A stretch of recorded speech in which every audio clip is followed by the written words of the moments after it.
ये हमारे पास केस 4 है सीआरडी का, जिसमें हमारे पास अनइक्वल ऑब्जर्वेशंस हैं और ट्रीटमेंट का जो अफेक्ट है वो रैंडम है।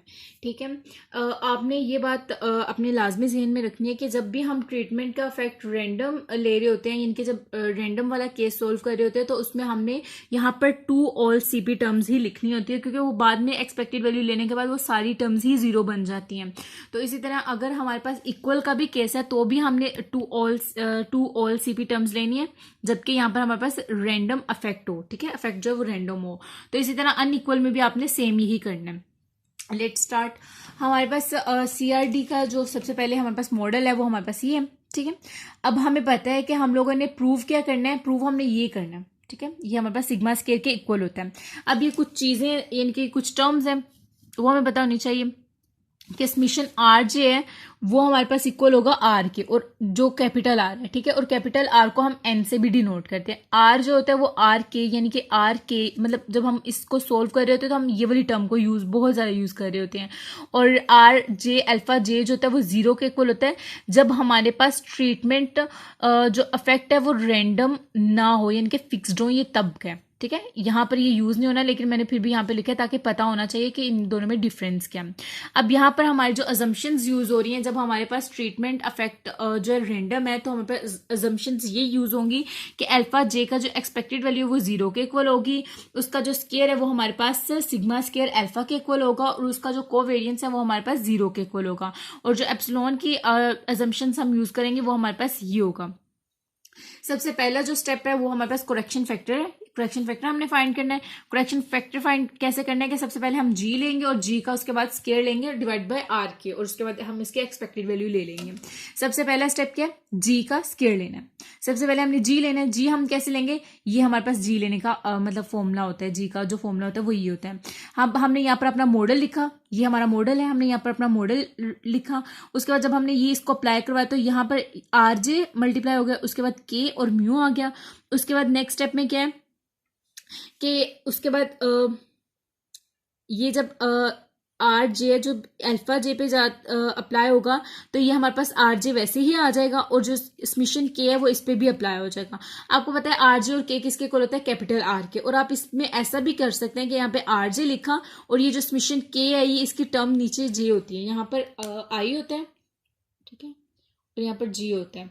ठीक है, तो इसलिए जो नीचे सब्सक्रिप्ट में होता है वो सब्सक्रिप्ट के पे जाके समीशन उसका अप्लाई हो जाता है। तो यहाँ पर अगर समीशन जे जो है वो अप्लाई हो जाए तो भी ये आर ही बन जाता है, क्योंकि ये देखिए यहाँ पर हमने एक पढ़ा है कि समीशन ये देखें, ये जो होता है ये आर कैपिटल आर के इक्वल होता है, ये भी कैपिटल आर के इक्वल होता है, और अगर आप आर के ले लें तो वो भी हमारे पास कैपिटल आर के ही इक्वल होता है। इसलिए कोई इस पे ज्यादा डिफरेंस नहीं आएगा। आंसर बाद में तीसरे स्टेप पे जाके वो सेम ही हो जाएगा।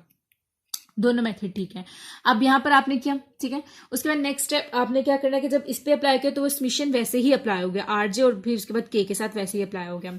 अब सेकंड स्टेप में मतलब उसके बाद आपने क्या करना है, इनका लेना है स्केयर। जब इनका ये देखें स्केयर अप्लाई किया तो वो कैसे आ जाएगा, पहली वैल्यू का स्केयर लिया, दूसरी वैल्यू का स्केयर लिया, और तीसरी वैल्यू का जब स्केयर लिया और उसके बाद plus two all CP terms लिख दी। अब यहाँ पर जब इसका स्केयर लिया तो यहाँ पर तो ये वैसे आ गया ना कि ये तो आर आपका कैपिटल आर बन गया, ये म्यू जो होगा ये स्केयर बन जाएगा। ठीक है, यहाँ पर ऊपर स्केयर नहीं आया।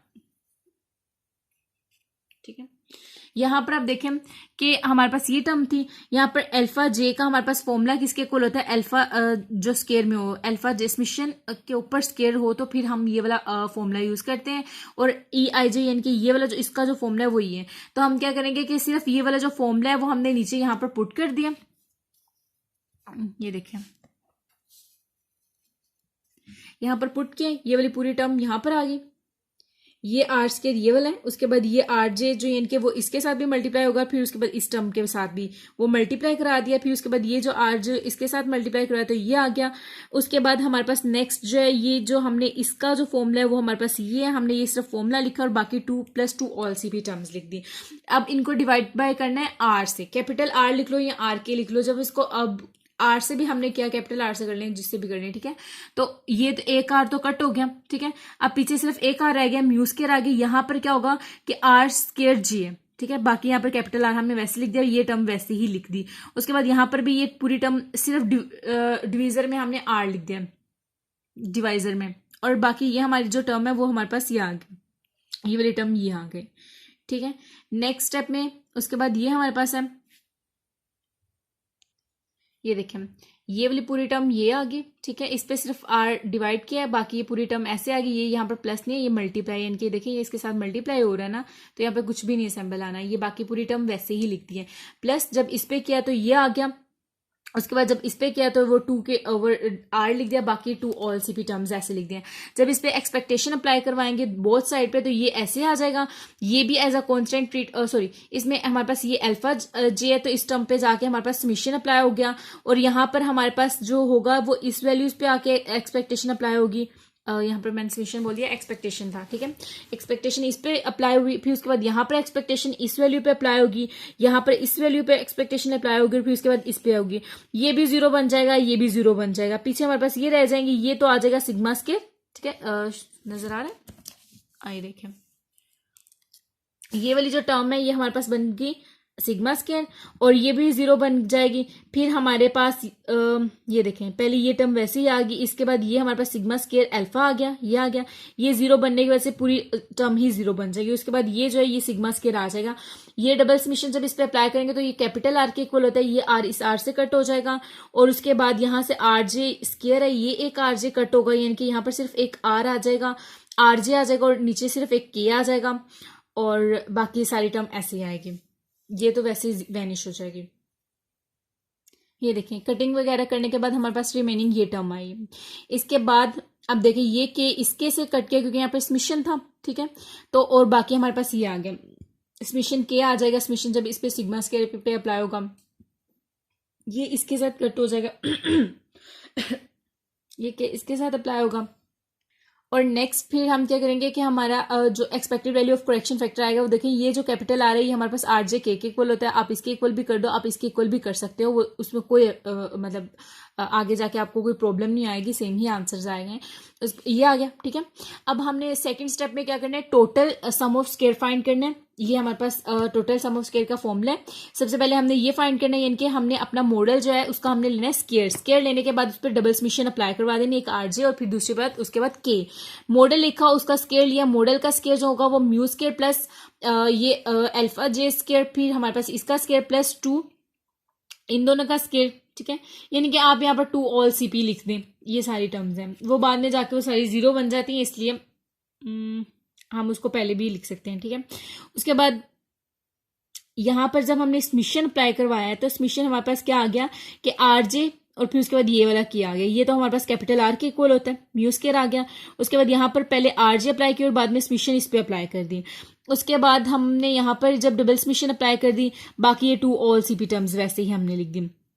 उसके बाद नेक्स्ट स्टेप में आपने क्या करना है कि जब एक्सपेक्टेड वैल्यू लेंगे तो ये तो वैसे ही आ जाएगी, यानी कि देखें ये दो जो होती हैं वो आर के इक्वल होती हैं, कैपिटल आर के इक्वल, वो वैसे ही आ गई। एक्सपेक्टेड वैल्यू इस पे अप्लाई होगी तो ये सिग्मा स्क्वायर आ जाएगा, और उसके बाद ये जो समेशन है के, ये के मतलब जब सिग्मा स्क्वायर पे के अप्लाई होगा तो वो समेशन अप्लाई होगा तो वो के बन जाएगा, ये देखें।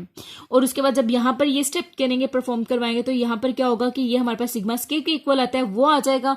और उसके बाद ये जब इस पे अप्लाई होगा तो ये हमारे पास आर जे और के आ जाएगा, ठीक है, जो कि हमारे पास कैपिटल आर के इक्वल होता है। और बाकी ये जो है ये 0 बन जाएगा एक्सपेक्टेशन अप्लाई करने के बाद। इसमें से हमने माइनस कर देना है करेक्शन फैक्टर, ये देखें ये टर्म में से हमने करेक्शन फैक्टर माइनस कर देना है।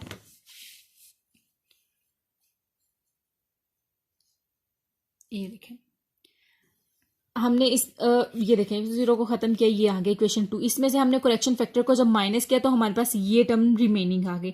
अब यहाँ पर एक स्टेप मिसिंग है, वो आप इसको कर भी सकते हो कि मतलब इक्वेशन 2 लिखो फिर माइनस कर दो इक्वेशन 1, तो आपके पास ये टर्म आ जाएगी। फिर स्टेप 3 में आपने क्या करना है कि ट्रीटेड एसेस फाइंड करना है। ट्रीटेड एसेस जब हमने इस पे अप्लाई किया, वो अब ट्रीटेड एसेस का जो फॉर्मूला होता है सबसे पहले वो हमें बताना चाहिए। ये वाला आता है डॉट जे का मतलब ये होता है कि पहले समेशन आई जो है वो इस टर्म पे अप्लाई करवानी है, उसके बाद उसका स्केयर लेना, फिर उस पर जे टर्म अप्लाई करवानी है। तो पहले हमने मॉडल पे आई की जब टर्म अप्लाई करवाई तो हमारे पास ये था, इसको जब हमने अंदर अप्लाई करवाया तो हमारे पास आर जे म्यू आ गया, ठीक है, और प्लस आर जे जो यहाँ पर जाके मल्टीप्लाई होगा वो आ जाएगा। और ये डबल समेशन ये स्केयर लेने के बाद करवाया हुआ, यहाँ पे एक स्टेप मिसिंग है, यहाँ पर ये स्केयर नहीं आएगा, ये गलत है, ठीक है। बाकी ये सारा ठीक किया हुआ है, यानी कि जब इस पे अप्लाई किया तो ये आ गया, यहाँ पर ये समिशन भी नहीं आएगा, आज आ गया। उसके बाद हमारे पास जब इसमें समिशन अप्लाई होगा तो वो ये टर्म आ जाएगी। अब इन दोनों साइड्स पे हम जब स्केयर लेंगे, यानी कि देखिए यहाँ पर स्केयर है तो यहाँ पर भी स्केयर लेंगे, तो जब इसका स्केयर लेंगे तो वो ये आ जाएगा, इसका स्केयर लेंगे तो वो ये आ जाएगा, इसका स्केयर लेके ये आ जाएगा, ठीक है। ये टर्म हमें पता है किसके इक्वल होती है, इस टर्म के इक्वल होती है, तो हम डायरेक्ट इसकी जगह सॉरी क्रॉस लग गया, हमने डायरेक्ट इसकी जगह सिर्फ ये टर्म लिख दिया, ठीक है। बाकी पूरी वैसे ही हमने रहने दिया और बाकी 2 ऑल सीपी टर्म्स वैसे ही लिख दिए। अब हमने क्या करना है, अब ये वाली वैल्यू पे हमने समिशन अप्लाई करवा देना।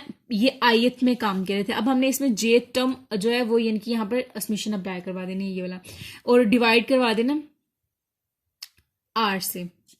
ये ट्रीटेड का ये देखें, ये अब ट्रीटेड का पूरा फॉर्मूला बना है, यानी कि फिर आर जे लिख लें या खाली आर लिख लें, तो फिर आर से हम डिवाइड भी करवाते हैं। तो ये देखें, अब नेक्स्ट स्टेप देखें, 1 मिनट, ये देखें हमने डिवाइड करवाया आर से और अप्लाई करवा दिया समिशन जेथ अप्लाई करवाया, जेथ अप्लाई करवाया तो वो यहाँ पर केक की टर्म में आएगा, ठीक है। जब वो अप्लाई किया तो ये हमारे पास आ गई के आ गया, जब यहाँ पर अप्लाई करवाया तो समिशन जो है वो जे अल्फा पे अप्लाई हो गया, ठीक है। और उसके बाद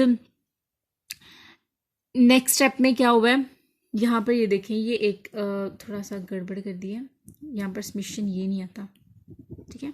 यहाँ पर ये अप्लाई करवा दिया, वो जल्दी में लिख रही थी तो फिर इसीलिए मैं बस लिखती गई। फिर उसके बाद जब यहाँ पर अप्लाई करवाया समिशन तो वो हमारे पास, और फिर आर के साथ डिवाइड भी कर रहे हैं, ये देखें आर स्केयर था तो एक आर यहाँ पर कट हो गया तो आर जे आ गया। इसी तरीके से ये लिखा हुआ है, आर जे लिखा हुआ है, ठीक है। और ये जब अप्लाई करवाया तो ये पूरी स्टेटमेंट वैसे ही आ गई, और उसके बाद ये जो पूरी इक्वेशन है ये वैसे ही आ गई, और इसके साथ डिवाइड करवाया जाएगा आर जे, ठीक है। क्योंकि ये इसने आगे 0 बनना है इसलिए ये देखें यहाँ पर करवाया हुआ है नेक्स्ट स्टेप परफॉर्म। और बाकी ये जो 2 ऑल सीपी टर्म्स आ गई हैं ये भी जो है ये 0 बन जाएगी, ठीक है। अब यहाँ पर जब हमने एक्सपेक्टेशन अप्लाई करवाई तो ये तो वैसे ही आ जाएगा सेम, इस पे करवाई तो ये हमारे पास सिग्मा स्केयर आ गया, ये जेथ की टर्म है तो यानी कि इसके साथ के मल्टीप्लाई होगा, बाकी ये जो होगा ये वैसे ही आ गया, यहाँ पर जो ये सिग्मा स्केयर के इक्वल हो गया, ठीक है। ये देखें, और ये जब समिशन अप्लाई करवाया तो वो हमारे पास आर जे के आ गया, ये जे इस आर जे से कट हो जाएगा, बाकी हमारे पास ये स्टेटमेंट रह जाएगी, बाकी ये वाली जो पूरी टर्म्स हैं ये दोनों ऑल सीपी टर्म्स वाली और ये वाली 0 बन जाएगा, ठीक है। तो अब हमारे पास ये इक्वेशन आ गई जो हमारे पास थी इसके इक्वल आ रही थी, इसके इक्वल ये देखें जो हम ये कर रहे थे सिर्फ ये चीज आई है, और अब हमने अभी उसको माइनस करना है, करेक्शन फैक्टर माइनस करना है। ये करेक्शन फैक्टर माइनस करने के बाद इक्वेशन 4 में से यानी कि इक्वेशन 1 माइनस करेंगे, इक्वेशन 4 ये ऊपर है, ठीक है, जो पीछे सिंपली आई है हमारे पास, उसमें से जब हमने ये माइनस करवाया तो हमारे पास ये टर्म आ जाएगी। आप ये स्टेप परफॉर्म करके देख लीजिएगा, आपके पास यही आएगा। उसके बाद हमें पता है कि error expected value of error किसके इक्वल होता है, टोटल में से हमने ट्रीटेड माइनस कर देना है, टोटल हमने लिखा अपना उसमें से माइनस कर दिया ट्रीटेड। उसके बाद ये देखिए सिग्मा स्केयर, ये तो पूरा इसके साथ कट हो गया ना, बाकी हमारे पास ये और ये टर्म आ गई, इसमें से सिग्मा स्केयर वैसे आ गया, आर जे माइनस के आ गया, माइनस ये जब इस पे अप्लाई हुआ तो माइनस के ये माइनस था और ये प्लस में आ गया, ये इसके साथ कट हुआ तो ये आ गया, आर जे के जो है हमारे पास एन के इक्वल होता है, यहाँ पर एन माइनस के लिख दिया, और एन माइनस के हमारे पास डिग्री ऑफ फ्रीडम है, जब हमने इसको एन माइनस के साथ डिवाइड किया, ठीक है, बोथ साइड्स में, तो वो हमारे पास सिग्मा स्केयर के इक्वल आ गया। तो यही हमने प्रूव करना था कि एमएससी जो है वो सिग्मा स्केयर के इक्वल है।